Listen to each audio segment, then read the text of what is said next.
তাহলে আমরা কি পুলিশের উপর কোনো নিরাপত্তার আশা করতে পারি? সন্দেশখালীর আন্দোলন শুরু হওয়ার সময়ই আমি বলেছিলাম যে এটা হচ্ছে নারী বিদ্রোহ। নারী বিদ্রোহ কথাটা শুনে অনেকে হেসেছিলেন, বলেছিলেন এটা কি ওই সিপাহী বিদ্রোহের মতন বিদ্রোহ নাকি। এটা ছিল নারী বিদ্রোহ, যেটা চলছে সেটা হচ্ছে নারী বিদ্রোহ। আর আরো একটা কথা আমি আপনাদের বলেছিলাম যে এই বিদ্রোহ বড্ড ছোঁয়াচে। এইবার এই বিদ্রোহের আগুন অন্যান্য সব জায়গায় ছড়িয়ে পড়বে যেখানেই তৃণমূলের নেতারা সাধারণ মানুষের উপর অত্যাচার করেছে। সন্দেশখালীর নারীরা শিখিয়ে দিয়েছে যে যদি দলবদ্ধভাবে প্রতিবাদ করা যায় তাহলে মমতা বন্দ্যোপাধ্যায়ের তৃণমূল কংগ্রেসের নেতাদেরও ভয় পাওয়ানো যায়।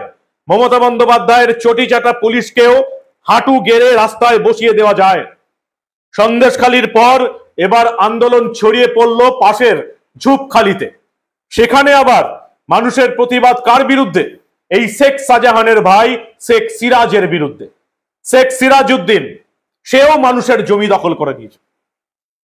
শেখ শাহজাহানের ভাইয়ের বিরুদ্ধে অভিযোগ, আজকে শেখ শাহজাহানের ভাইকে শেখ সিরাজকে তাড়া করলেন সাধারণ মহিলারা, একটি ঝুপড়ি জ্বালিয়ে দেওয়া হলো। আর অন্যদিকে শেখ শাহজাহান ঋষি অরবিন্দের নামে একটি জমি দখল করে নিয়েছিলেন।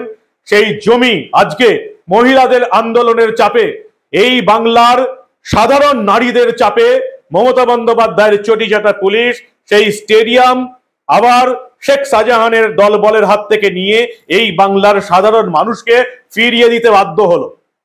ফিরিয়ে দিলেন কে? যিনি এই দখলের বিজ্ঞাপন করেছিলেন, সেই বিধায়ক, তৃণমূল বিধায়ক সুকুমার মাহাতো ফিরিয়ে দিলেন বাচ্চাদের সঙ্গে ফুটবল খেলে, যে বাচ্চাদের এই শেখ শাহজাহান এই স্টেডিয়ামে ঢোকা নিষিদ্ধ করে দিয়েছিল। আর কি হলো আজ? ঠিক কিভাবে মানুষের তাড়া খেয়ে পালালেন শেখ শাহজাহানের ভাই, কিভাবে পাল্টি খেলেন তৃণমূলের বিধায়ক সুকুমার মাহাতো, সবটা দেখাবো। এই গুরুত্বপূর্ণ এবং অত্যন্ত ভয়ঙ্কর প্রতিবেদন শেষ অবধি দেখুন। আমি মানব, দা নিউজ বাংলায় আপনাদের স্বাগত জানাচ্ছি। সন্দেশখালীর পর ঝুপখালী, বলেছিলাম না এই আন্দোলন চাপা দেওয়া যাবে না। যতই মমতা বন্দ্যোপাধ্যায় নবান্নের চেয়ার থেকে বলুন বহিরাগতরা করছে, চাপা দেওয়া যাবে না। যতই তিনি বলুন বিজেপি নেত্রীরা করছে, চাপা দেওয়া যাবে না। যতই তিনি বলুন হিন্দু মুসলমান সাম্প্রদায়িক বিভেদ হচ্ছে, চাপা দেওয়া যাবে না। যতই তার দল এবং তিনি নবান্ন থেকে খালিস্তানি বিতর্ক উস্কে দিক, সন্দেশখালী বা এবার হচ্ছে ঝুপখালীর মহিলাদের আন্দোলন চাপা যাবে না। বলেছিলাম না এটা নারীদের বিদ্রোহ। আর এই নারী বিদ্রোহ এবার ছড়িয়ে পড়বে এই বাংলার কোনায় কোনায়। যেখানেই নারীরা অত্যাচারিত হবে, সাধারণ মানুষ অত্যাচারিত হবে, তারা কিন্তু এবার বুঝে গেছে দলবল মিলে 15-20 জন একসঙ্গে হন, এই তৃণমূলের নেতাদের ভয় পেয়ে পালাতে বাধ্য হবে। এই বাংলার চটিচাটা পুলিশ হাঁটু গেড়ে আপনার সামনে বসতে বাধ্য হবে। আজকে সেটা দেখিয়ে দিল ঝুপখালী। শেখ শাহজাহানের ভাই শেখ সিরাজউদ্দিন, শেখ সিরাজকে আজকে রীতিমতো তাড়া করে এলাকা ছাড়া করলো সাধারণ মানুষ। কি অভিযোগ তার বিরুদ্ধে? সন্দেশখালীর পর ঝুপখালী, সেখানে ওই একই অভিযোগ। সাধারণ মানুষ, সাধারণ নারীরা জল, জমি এবং জঙ্গলের লড়াই শুরু করেছেন কার বিরুদ্ধে? মমতা বন্দ্যোপাধ্যায়ের পরিবর্তনের সরকারের বিরুদ্ধে। শেখ সিরাজের বিরুদ্ধে এলাকার মানুষের উপর অত্যাচারের অভিযোগ। শেখ শাহজাহানের মতোই এই শেখ সিরাজ, তার ভাই, তার বিরুদ্ধে এই বেরমজুর ঝুপখালী এলাকায় সাধারণ মানুষের জমি দখলের অভিযোগ। সাধারণ মানুষের জমি দখল করে এই মরশুমে সেটাকে মাছের ভেড়ি বানিয়ে দেওয়া হয়েছে। রাস্তায় নেমেছেন সাধারণ মানুষ, তারা আজকে তাড়া করে এলাকা ছাড়া করলেন শেখ শাহজাহানের ভাই শেখ সিরাজকে। দেখুন সেই দৃশ্য।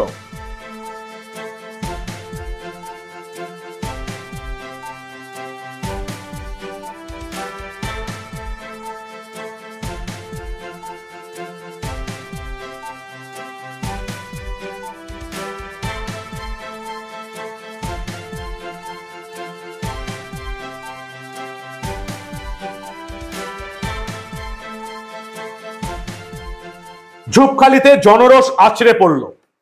জনরোষ, সাধারণ নারীদের রোষ, তার পেছনে পুরুষরা, নারীরা নেতৃত্ব দিচ্ছে।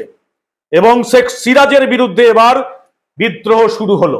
কতগুলো বিদ্রোহ মমতা বন্দ্যোপাধ্যায় বহিরাগত, বিজেপি, হিন্দু মুসলমান বিভেদ বলে নবান্ন থেকে চাপা দেওয়ার চেষ্টা করলেন। আরো একবার দেখুন, এবার শেখ শাহজাহানের পর শেখ সিরাজের বিরুদ্ধে বাংলার নারীদের আন্দোলন।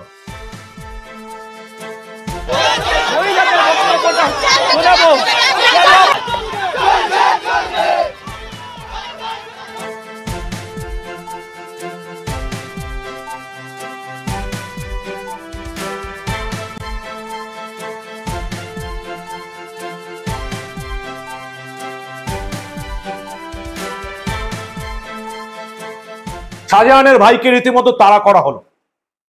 এই বাংলার যে সমস্ত মানুষ যারা বলেন যে লক্ষ্মীর ভান্ডার পেয়ে বাংলার নারীরা শিরদাঁড়া বেঁকিয়ে নিয়েছে, তারা কিন্তু এবার উঠে বসেছে। মমতা বন্দ্যোপাধ্যায় লক্ষ্মীর ভান্ডারের টাকা বাড়িয়েছেন, সাধারণের জন্য 1000 টাকা, SC ST তফসিলিদের জন্য ওবিসি 1200 টাকা। কিন্তু এই বাংলার নারীরা, তফসিলি নারীরা যারা মাসে 1200 টাকা করে পান লক্ষ্মীর ভান্ডার, তারা লক্ষ্মীর ভান্ডার নিয়েও নিজেদের ইজ্জত কিন্তু বেচবেন না জানিয়ে দিয়েছেন। কি বলছেন বাংলার নারীরা, ভালো করে শুনুন আপনারা। পুলিশকে কতবার বলবো, আপনারা ঘুরে ফিরে একই প্রশ্ন করছেন, পুলিশকে কি বলবো? পুলিশের কাছে বারবার যখন আমরা প্রশ্ন করি, যখন নিয়ে যায়, পুলিশ গরিবের জন্য, বাংলার মানুষের জন্য নয়, পুলিশ বাংলার মানুষের জন্য নয়, পুলিশ আমাদেরকে ফিরিয়ে দিয়েছে, যান ভাইজানের সাথে মীমাংসা করুন। আর মমতা দিদি কি দেখতে পাচ্ছে না এত বাংলার বুকে তোমার এত কিছু হচ্ছে? মমতা দিদি দেখতে পাচ্ছে না? মমতা দিদি কি অন্ধ হয়ে গেছে? মমতা দিদি যখন মামাটি মানুষের জন্য, বাংলার মানুষের জন্য যখন মমতা দিদির কানে কথা ঢুকছে না, মমতা দিদির চোখে দেখতে পাচ্ছে না? মমতা দিদির চোখে দেখতে, মমতা দিদি কি অন্ধ হয়ে গেছে? অন্ধ হয়ে গেছে দিদি অন্ধ হয়ে গেছে। দিদি আমাদের সম্মানের বিচার করতেছে, 1000 টাকা বিচার করতেছে। দিদি তো একটা মানুষ, দিদি ঠান্ডা ঘরে বসে দিদি আমাদের সম্মানের বিচার করতেছে, দিদি সম্মানের বিচার করতেছে। দিদি না একটা নারী, দিদি না একটা বাংলার মেয়ে, বাংলার মানুষ। দিদি কি মানুষ? দিদি সম্মানের বিচার করতেছে 1000 টাকা দিয়ে। চাই না আমাদের লক্ষ্মী ভান্ডার, চাই না কিছু, আমরা সম্মান নিয়ে বাঁচতে চাই, আমাদের ইজ্জত নিয়ে থাকতে চাই, স্বামী সন্তান নিয়ে ভালো থাকতে চাই। নারীদের বিক্ষোভ সামাল দিতে এলাকায় ছুটতে হলো বারাসত রেঞ্জের ডিআইজি ভাস্কর মুখোপাধ্যায় এবং বসিরহাটের পুলিশ সুপার মেহেদী হোসেনকে। এই মেহেদী হোসেনের বিরুদ্ধে অভিযোগ রয়েছে, তিনি কি বিচার করবেন? তার বিরুদ্ধেও তৃণমূলের দলদাস হয়ে কাজ করার অভিযোগ রয়েছে বিরোধীদের তরফ থেকে। কিন্তু তাদের এবার বাংলার সাধারণ নারীদের মুখোমুখি হতে হলো। বাংলার নারীরা পুলিশের চোখে চোখ রেখে, ডিআইজি এবং পুলিশ সুপারের চোখে চোখ রেখে প্রশ্ন করলেন, আপনাদের উপর কতটা ভরসা করতে পারি? ভাবুন একবার, বাংলার একেবারে প্রান্তিক জেলার সুন্দরবন প্রান্ত, বাংলাদেশ বর্ডার, সেখানকার একেবারে স্থানীয় মহিলারা, সাধারণ মহিলারা, যদিও এনাদেরকে এখন আর সাধারণ বলা যাবে না, সেই সাধারণ মহিলারা অসাধারণ হয়ে শেখ শাহজাহানের ভাইকে আজকে তাড়া করলো এবং তারা ডিআইজি এবং এসপি কে প্রশ্ন করছে, আমরা কি পুলিশের কাছে নিরাপত্তা পেতে পারি? আমরা কি পুলিশকে ভরসা করতে পারি? ভালো করে দেখুন বাংলার নারীদের সেই বিদ্রোহ, জনজাগরণ দেখুন ভালো করে। কাছে যাও, সিরাজ শেখের কাছে যাও, আর প্রধান সাহেবের কাছে যাও, তাহলে আমরা কি পুলিশের উপর কোনো নিরাপত্তার আশা করতে পারি? আমার তো মনে হয় কোনো পুলিশের উপর নিরাপত্তা আশা করাই আমাদের ভুল।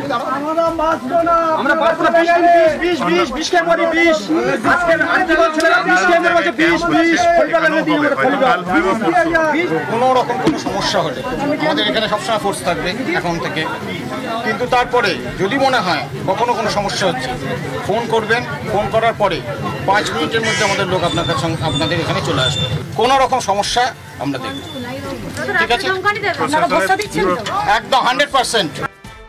শুধুই শেখ শাহজাহানের ভাই শেখ সিরাজের বিরুদ্ধে আন্দোলন নয়, শেখ শাহজাহানের দখল করা একটি মাঠ আজকে মমতা বন্দ্যোপাধ্যায়ের চটিচাটা পুলিশ রীতিমতো বাধ্য হয়ে পুনরুদ্ধার করেছে। মমতা বন্দ্যোপাধ্যায়ের পুলিশ দাঁড়িয়ে থেকে শেখ শাহজাহানের নাম মুছে দিয়ে আবার যার নামে এই মাঠটা ছিল, ঋষি অরবিন্দের নাম, ঋষি অরবিন্দের বদলে শেখ শাহজাহানের মাঠ হয়ে গেছে। ভাবুন একবার। আর প্রচার কে করেছিলেন? শেখ শাহজাহানের নামে মাঠ হচ্ছে, সেই মাঠে ফুটবল টুর্নামেন্ট হচ্ছে নাকি, সেই টুর্নামেন্টের প্রচার কে করেছিলেন? প্রচার করেছিলেন স্বয়ং এলাকার তৃণমূল বিধায়ক সুকুমার মাহাতো।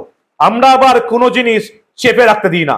দেখুন কয়েক মাস আগে তৃণমূলের বিধায়ক সুকুমার মাহাতোকে যিনি আবার বলছেন শাহজাহান ভাই শিবু দা। শুনুন লজ্জাজনক তৃণমূল বিধায়ককে। আগামী 3রা ডিসেম্বর 2022 উদ্বোধন হতে চলেছে Sandeshkhali Sheikh Shahjahan fan club football টুর্নামেন্টের শুভ উদ্বোধন। সন্দেশখালীর মানুষ যেমন বিশ্বকাপ জ্বরে আক্রান্ত, তেমনি 3, 4, 5 এই 3 দিন সন্দেশখালীর মানুষ এই Sheikh Shahjahan fan club football টুর্নামেন্টকে ঘিরে স্বপ্ন দেখতে শুরু করেছে। হাজার হাজার লাখো লাখো মানুষের সমাগমে এই ফুটবল টুর্নামেন্ট জমজমাট হয়ে উঠবে। আমাদের রাজ্যের মন্ত্রী, এমএলএ এবং বিশেষ অতিথিদের আগমনে এই 3 দিন আমাদের সন্দেশখালী জমজমাট হবে। সবাইকে আমন্ত্রণ জানাচ্ছি যে আপনারা আসুন, এই ফুটবল টুর্নামেন্ট দেখুন এবং আমাদের শেখ শাহজাহান ভাইয়ের আমন্ত্রণে, শিবুদার আয়োজনে এবং আমাদের সন্দেশখালী বিধানসভা তৃণমূল কংগ্রেস এবং সন্দেশখালী যুব তৃণমূল কংগ্রেসের উদ্যোগে এই সুন্দর টুর্নামেন্ট উপভোগ করুন। 3 দিন আমাদের সঙ্গে থাকুন এবং সমস্ত মানুষকে আমরা আমন্ত্রণ জানাচ্ছি। সবার সুন্দর বসার ব্যবস্থা আছে, সুন্দর খেলা দেখার আয়োজন আছে এবং আমরা সম্প্রচারও করছি। এই স্ক্রিনে আপনারা সেই খেলাগুলো দেখতে পাবেন। 3 দিন ধরে বিদেশি ফুটবলার সমন্বয়ে আমাদের এলাকার দেশি ফুটবলাররাও এই খেলায় অংশগ্রহণ করবেন। সেই মাঠ আজকে মমতার চটিচাটা পুলিশ শাহজাহানের নাম মুছে দিয়ে ঋষি অরবিন্দের নামে করলো এবং সাধারণ মানুষের হাতে তুলে দিতে বাধ্য হলো। এটাই হচ্ছে নারীদের আন্দোলনের মাহাত্ম্য। আপনারা বলেন না প্রতিবাদ করে কি হবে, আন্দোলন করে কি হবে, 2-3 জনা আন্দোলন করবে তারা ঝামেলায় পড়বে, একদম নয়। 10-15 জন 20 জন মহিলার আন্দোলনে মমতার চটিচাটা পুলিশ এভাবে পেঁচিয়ে গেছে। মমতার বিধায়ক আজকে ওই মাঠে যে শিশুদের ঢুকতে দিত না শাহজাহানের দলবল, সেই শিশুদের জার্সি তুলে দিচ্ছে। সেই শিশুদের সঙ্গে দাঁড়িয়ে মমতা বন্দ্যোপাধ্যায়ের চটিচাটা পুলিশকে নিয়ে ফুটবল খেলতে বাধ্য হচ্ছে শুধুমাত্র বাংলার নারীদের আন্দোলনের জেরে। দেখুন সেই ভিজুয়াল।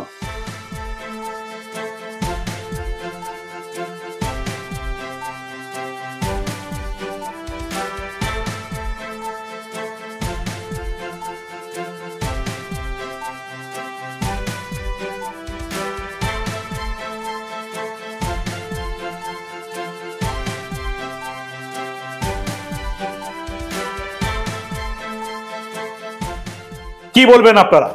শেখ শাহজাহানের নামে মাঠ, সেই মাঠ আজকে সাধারণ মানুষের হাতে তুলে দিতে বাধ্য হলো এলাকার পুলিশ, সন্দেশখালীর পুলিশ। আর শেখ শাহজাহানের ভাই সিরাজকে তারা করলো আজকে স্থানীয় বাসিন্দারা। বলেছিলাম না এটা নারী বিদ্রোহ, আর বিদ্রোহের আগুন কিন্তু এত সহজে নিভবে না। শোনেননি গানটা? বিদ্রোহ আজ, বিদ্রোহ চারিদিকে, বিদ্রোহ আজ। এ বিদ্রোহ কখনো দেখেনি কেউ, দিকে দিকে ওঠে অবাধ্য তারি ঢেউ। দিকে দিকে বিদ্রোহ উঠবে এবার।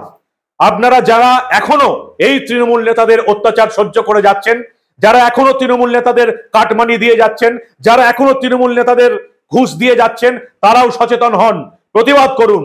সন্দেশখালীর এই সাধারণ নারীরা, একেবারে গ্রামের মহিলারা যদি প্রতিবাদ করে এরকম অসাধারণ হয়ে উঠতে পারে, তাহলে আপনারা এই বাংলার নারী পুরুষ নির্বিশেষে প্রতিবাদ করুন। তৃণমূল নেতারা ভয় পেয়ে যাবে, যেমন ভয় পেয়ে গেছে শেখ শাহজাহান, শেখ সিরাজ, যেমন ভয় পেয়ে গেছে মমতা বন্দ্যোপাধ্যায়ের দলদাস চটিচাটা পুলিশ, তেমনি আপনারা যদি প্রতিবাদ করেন, আন্দোলন করেন, তাহলে পুলিশ এবং নেতারা ভয় পেতে বাধ্য হবে। সবটা তো দেখলেন, শুনলেন, কি বলবেন আপনারা? আপনাদের মূল্যবান এবং গুরুত্বপূর্ণ মতামত জানান দা নিউজ বাংলার কমেন্ট সেকশনে। আমরাও দেখতে চাই যে আপনাদের মতামত কি।